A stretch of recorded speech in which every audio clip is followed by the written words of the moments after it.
Book 1.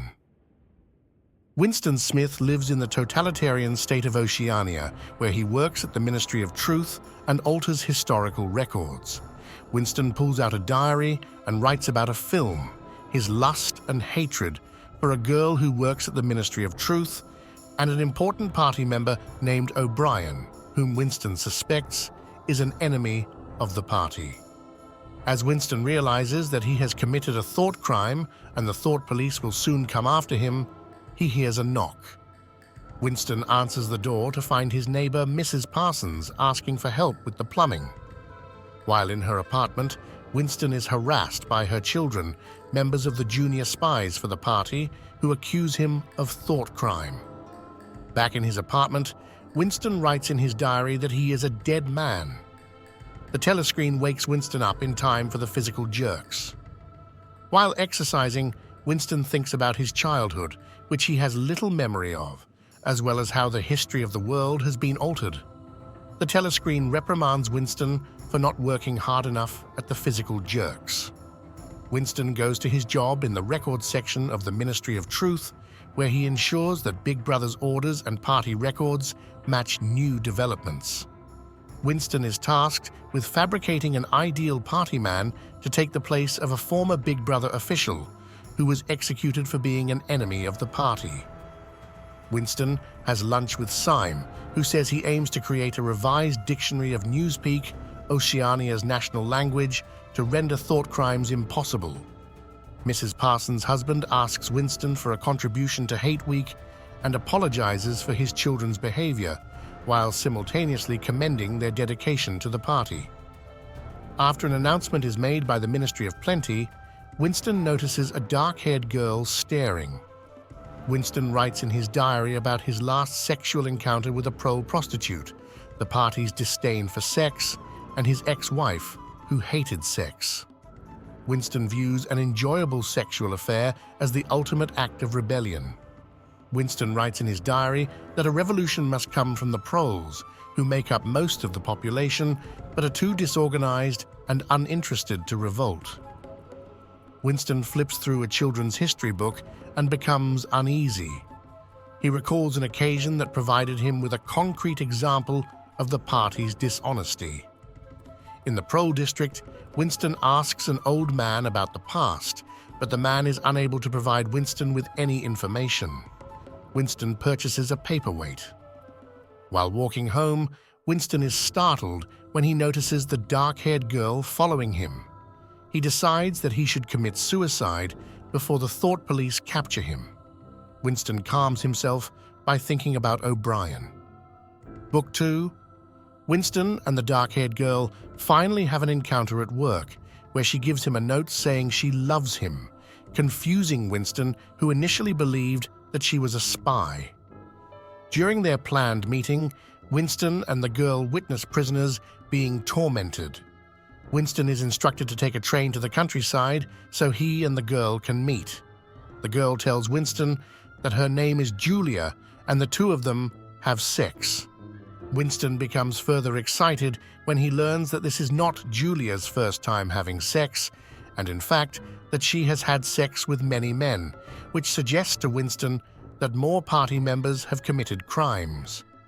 Winston and Julia continue to meet with one another. Winston learns that Julia is less interested in rebellion than in enjoying herself and outwitting the party. Julia explains to Winston why the party prohibits sex. Winston and Julia spend time together in a room above Mr. Charrington's shop that Winston rented for their affair. During the preparations for Hate Week, the city comes alive and rowdy. Winston imagines a life with Julia, but becomes upset after her apparent lack of interest in rebellion. Winston finally meets O'Brien, and is overjoyed when O'Brien offers to have Winston over to his home to show him a Newspeak dictionary. Winston believes that his meeting with O'Brien is fate, even if it will lead to his eventual death. Winston wakes up crying in the room above Mr. Charrington's shop and tells Julia that he was dreaming of his mother in childhood, concluding that he hates the party for making them feel inhuman. Even though Winston and Julia decide to leave to reduce the possibility of getting caught, they cannot, instead agreeing that they will continue to love each other even if they are tortured and forced to confess their crimes. Winston and Julia visit O'Brien, where Winston proclaims his desire to join the Brotherhood. Winston and Julia learn that Emmanuel Goldstein is alive, and they are initiated into the rebellion through a ritual song. O'Brien and Winston agree to meet again, and Winston is given a copy of Goldstein's book. Winston reads through Goldstein's book and learns about the history of the social classes and how war is a means of keeping the masses ignorant of life in other places. Winston reads Julia a section that explains how the control of history is a central tool for the party. Winston and Julia listen to the red-armed woman singing and think that she might hold the key to the future, as well as the possibility of the proles gaining a level of consciousness that will usurp the party. A voice comes from the telescreen, and a group of troops burst into the room and restrain Winston. Winston recognizes that the voice was Mr. Charrington's and realizes that he is a member of the Thought Police. Book 3.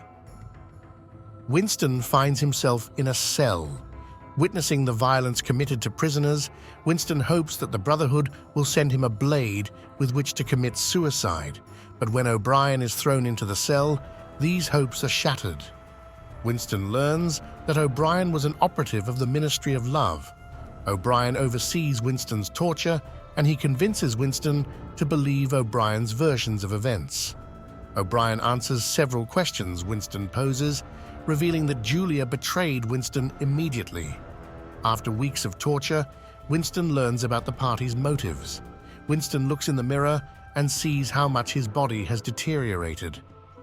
O'Brien explains that Winston did this to himself the moment he started writing in his diary. O'Brien commends Winston for not betraying Julia, but Winston will still be killed. Winston is moved to a comfier room where he tries to convince himself to accept the party. One day, he is overcome with passion and begins screaming Julia's name, knowing that this will alert O'Brien and lead to more torture. When O'Brien arrives, Winston says he hates Big Brother, forcing O'Brien to send Winston to room 101. In room 101, Winston, strapped to a chair, is told by O'Brien that a cage full of rats will be released onto Winston's face. Winston breaks, screaming to O'Brien that Julia should be tortured instead of him. Satisfied by Winston's betrayal, O'Brien removes the cage. Winston, now free, enjoys gin at a cafe while watching the telescreen. Winston recalls being repulsed by the thought of sex with Julia, and the two acknowledge that they betrayed one another. When he sees a picture of Big Brother on the telescreen, Winston congratulates himself on his newfound love for Big Brother.